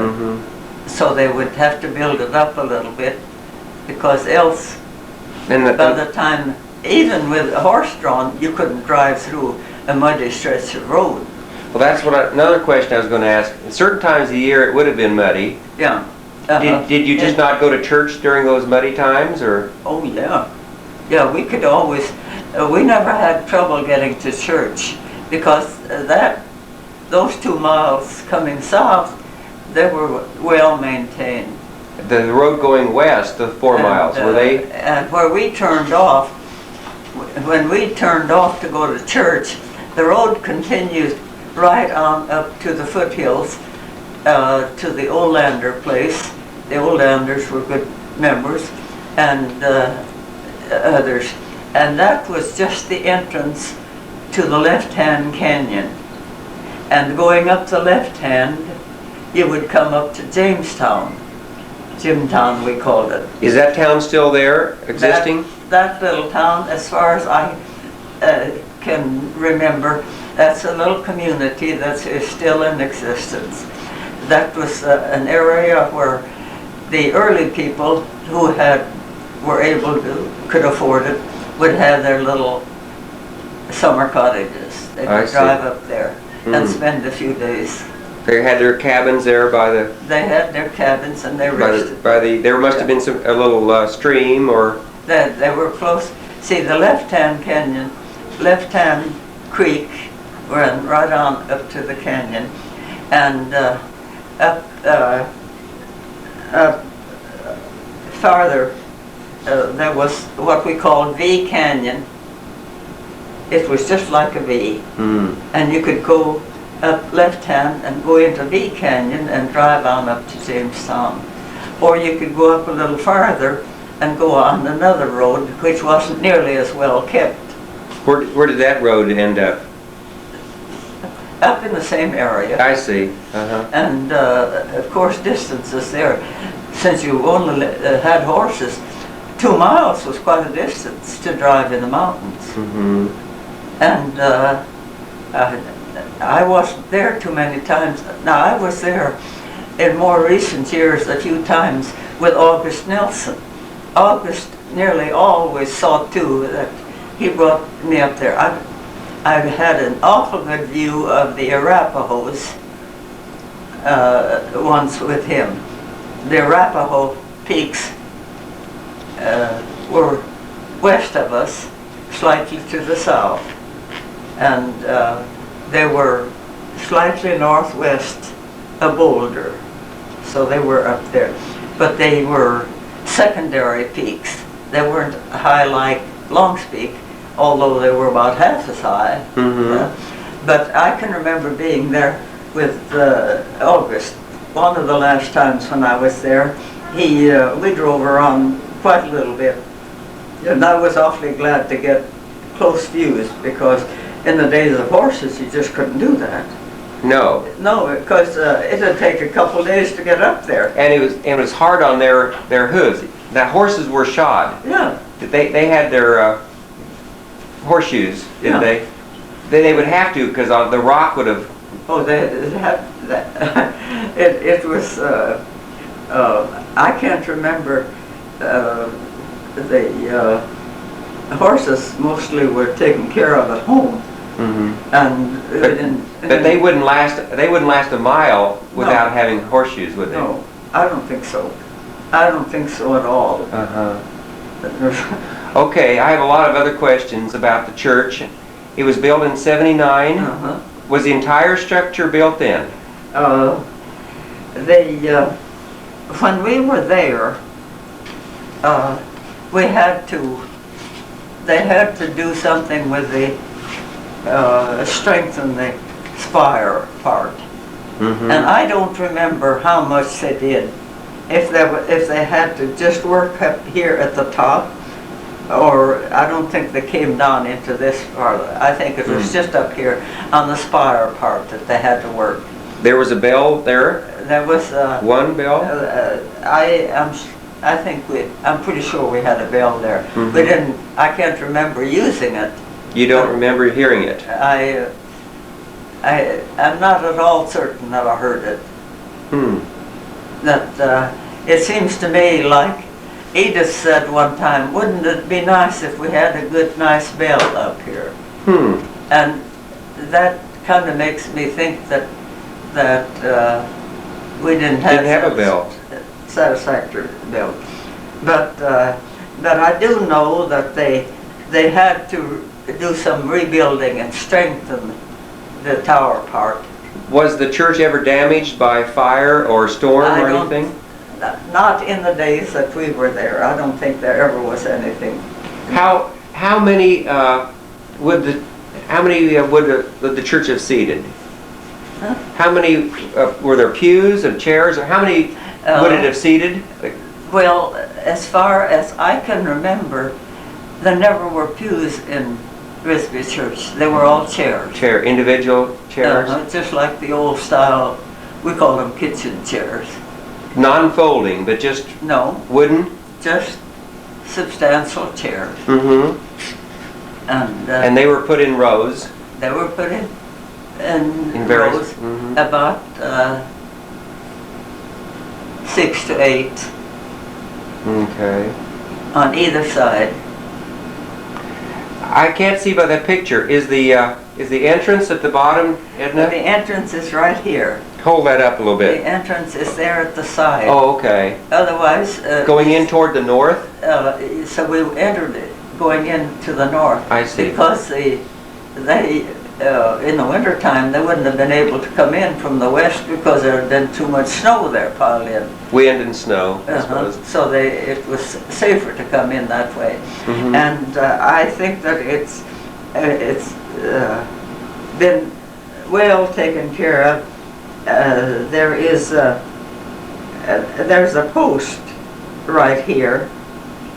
There's a post right here that seems to interfere with what you can see of the entrance to the church. When was that picture taken? Did you tell me that, or I don't remember? Your dad took this picture after it had merged. It had merged with Longmont in 1914, so that it undoubtedly was taken sometime about that time when the merger took place. And I would judge that we were there for some event, and he took the picture. And it's been colored since then. Huh? It's been colored, tinted since then. These rocks, I think the photographer who finished the picture did some of that tinting. That's very attractive. It looks. I think so. I don't think that the church as such was modeled in this fashion. It was all the stone looked exactly alike. Oh, I see. I think so. But this is a very attractive arrangement. Now, was the church heated with a coal stove, wooden stove? an old-fashioned heating stove with a whole big long pipe that went from this to Clear out the back. So it went all the way over the pulpit section. Oh. Out. Was the stove somewhat in the middle of the church? It was just about in the middle of the church, so it had warm. People would probably like to sit on cold mornings. Would like to sit around the stove. Yeah. You can imagine Sure. that they could move the church. This chairs being movable, Sure. they could have moved close in. And What- if there weren't very many people, they could sit around that way. Were there?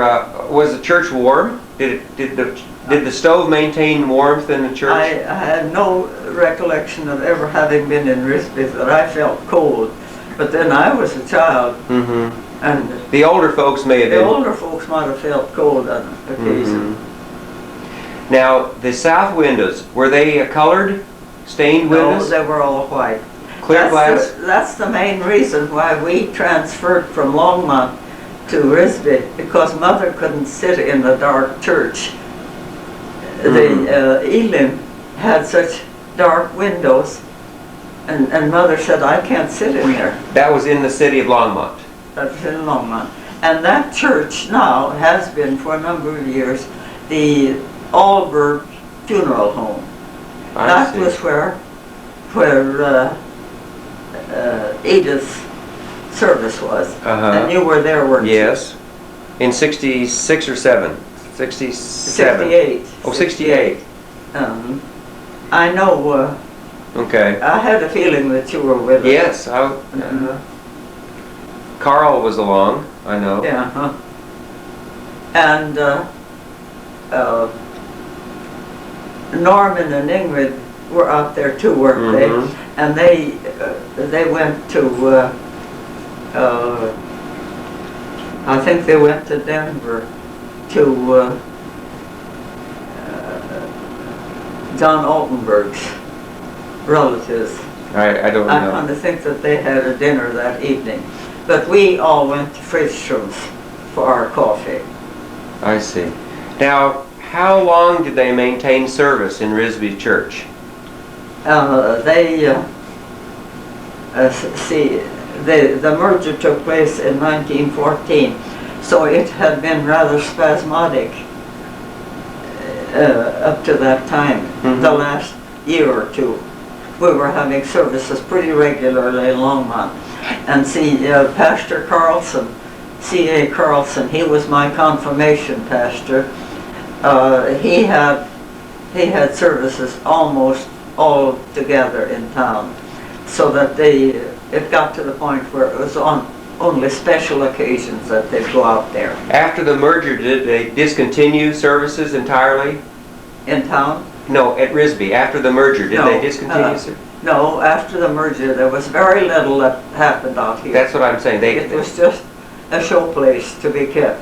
And Is that building? It's no longer standing, is it? It's, as far as I know, it's the same way because it was given to the Colorado State Historical Society. I see. And I think it's in good shape. It's been Oh. well taken care of. And it's still standing. And I have no recollection of its ever having been torn down. Oh, I hope to see that then sometime. 'Cause Yeah. It's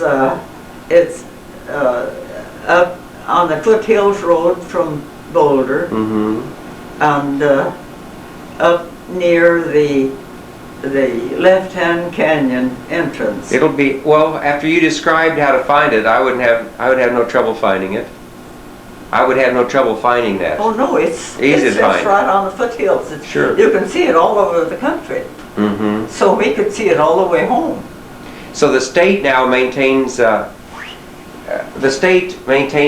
The ground. well-being, the grounds, Yeah, the building. See, there's a nice cemetery there. I was going to ask about that.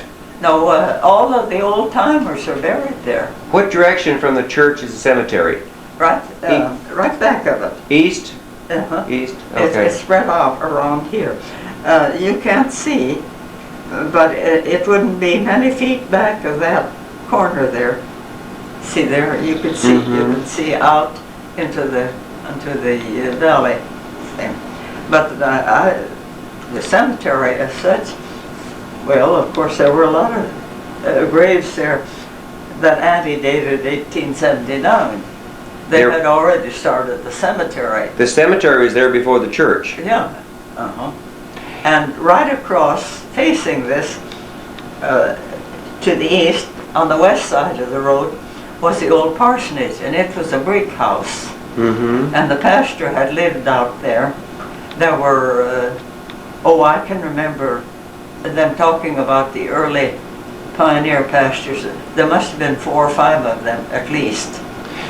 Edna, would a pastor there have shared at another church or only at Risby? It wasn't until they started at Boulder and at Longmont that they had to share it.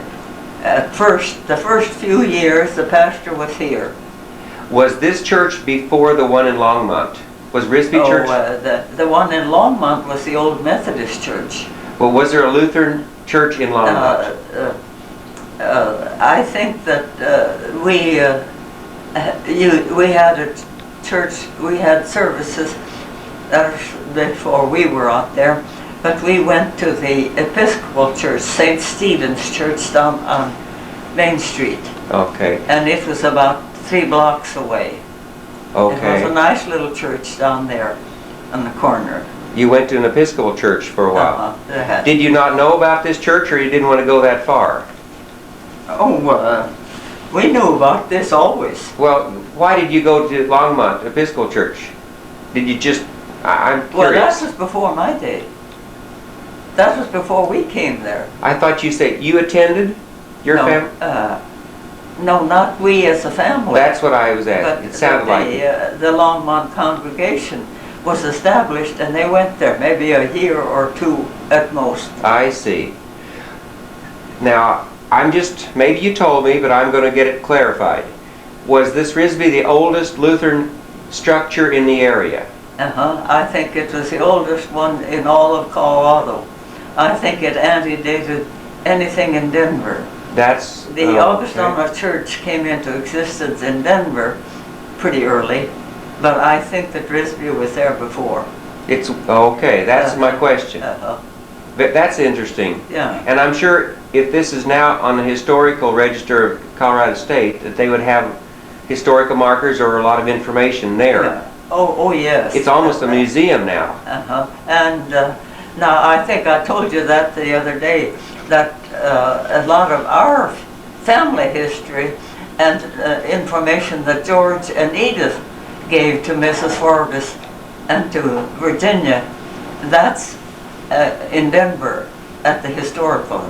And Virginia said that in one of her letters, that she argued with herself for a while if she should keep it at home, and that she should keep the Forbes family history at home. But she finally came to the conclusion that the proper place for it was in Denver. Yes. So she gave everything that dealt with the Forbeses, and whatever Edith and George had supplied them with. So she said, now you can be sure that you're well written up at in Denver. Okay, you told me once about your connection with the Forbeses. They were just good friends. They were just good friends. Now they were Irish? Forbes, no, I think they were genuine English. Okay. It was the McCaslins.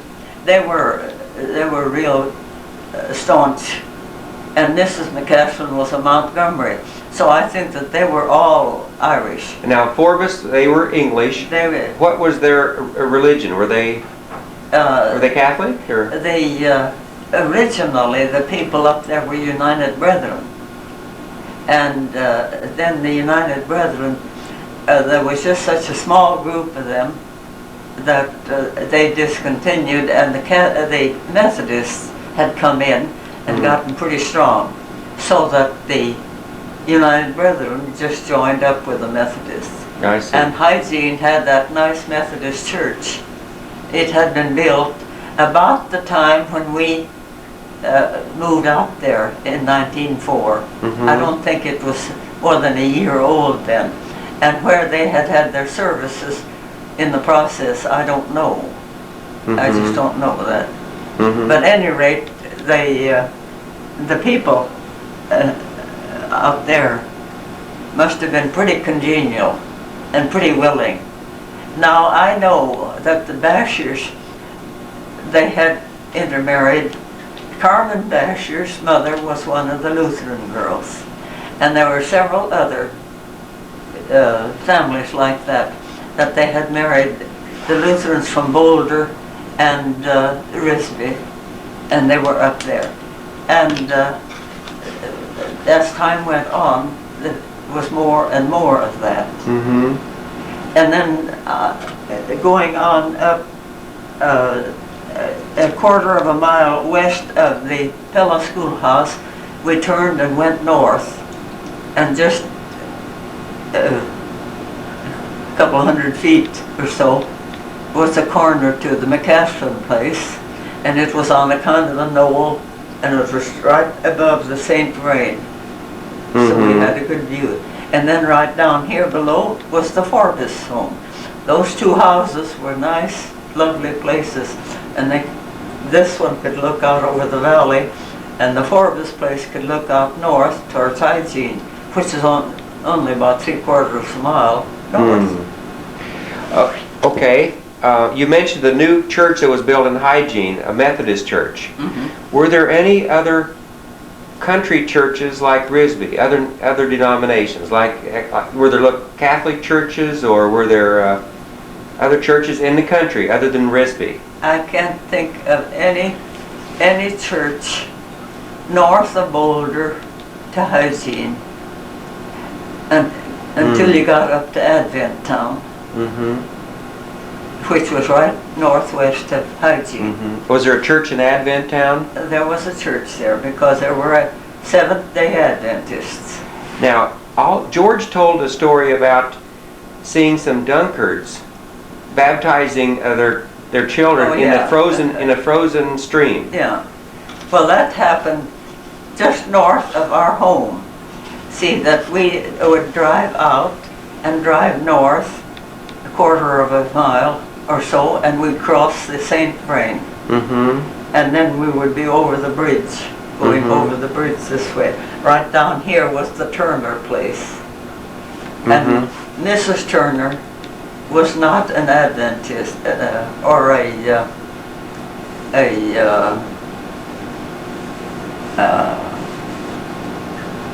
let's see, what were they? The United Brethren, no. Dunkards. They were Dunkards. Yes. Yeah. And the Turners were Dunkards? They belonged to that. But you say Mrs. Turner was not? No. And see that we only knew them by the name Dunkard, but they were, when we came here to Kansas, then we learned that they were Mennonites. Did they baptize with by being immersed? And I don't know why they had to wait till the weather was so horribly cold. That's what that's my question. In the middle of the winter. I don't have... Did they think it was that important? See, the Turners had 3 children, I know. They had Wesley and 2 little sisters. Wesley was my age. Now that farm was on the way to town? That was on the way to town, yeah. Only what, a mile from your place? It's not more than a half a mile, maybe a little less. And we came home from church and came and were going over. See, we had to go up a little bit to get over the bridge. And we got here, there wasn't any traffic in those days. And here we looked down, and down there was this group of people. And we saw they were having a baptism. In the icy winter? There was ice in the river, floating around.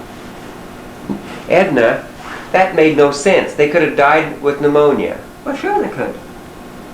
That now isn't... Mr. Rusk was the man that was officiating, and he lived downtown about 1.25 miles from this corner. The Rusks were good friends of ours too, but they had a church in town, apparently. You'd think they would have a tank in a building somewhere, that they wouldn't have to be out. But you see that they hadn't gotten to the point where they had indoor tanks to use. And I imagine maybe that Mrs. Turner was eager to have it over with. But And she her husband, she herself wasn't even a Dunkard, you say? no, she joined. She had been married for a while, and she was willing to join them, and she had to be baptized. Doesn't make any I'll sense. tell you. Well, I know when Dad got to the point where Dad he just, oh, get up, he said. And he hit the horses and we went on home. Mm-hmm. He thought it was just so atrocious to what we were observing down there. Mm. It was just unbelievable. You know, all through my life I've had a lot of fortunate accidents. I've seen things that other people haven't seen. I've become acquainted with situations that other people haven't had a chance to know. Mm-hmm. And that's one of them. Yeah. And the Turners, see, this was young Turner. The old gentleman, I think Mrs. Turner, the mother, had died. So it was the old gentleman, and then his son, and his wife, Mm-hmm. and their children that Mm-hmm. were living there. Mm-hmm. And I can't remember. Did you have much to do with them as neighbors? We, as a family, didn't get started mixing with them for, we were just children. And we didn't need them as playmates for several years. And then halfway up on the south side of the was an old log cabin where the meat tenders lived. And they had children. And we played with them. That was between you and the Turner place. Uh-huh. Uh-huh. What family were they? What nationality were those? The people that lived there? Yes, and the beat tenders. They were mostly, let's see, I thought I could say the name, but they were Germans that had moved to Russia. Okay, you spoke of some of those Yeah. last time. Yeah, and Mhm. so in that way things were confusing. Mhm. We ain't Russians, the girl said. You had several families like that. Uh-huh. They came from Omaha, the Great Western Beef Yeah, Company or something you told me. Uh-huh. They would go to Omaha where they had work for the winter. Mm-hmm. And then they'd come in the early spring and they'd have a contract with the Great Western Sugar Company to work for these farmers. And they would start by, the first job they had was to thinning out. As soon as the beets had grown up,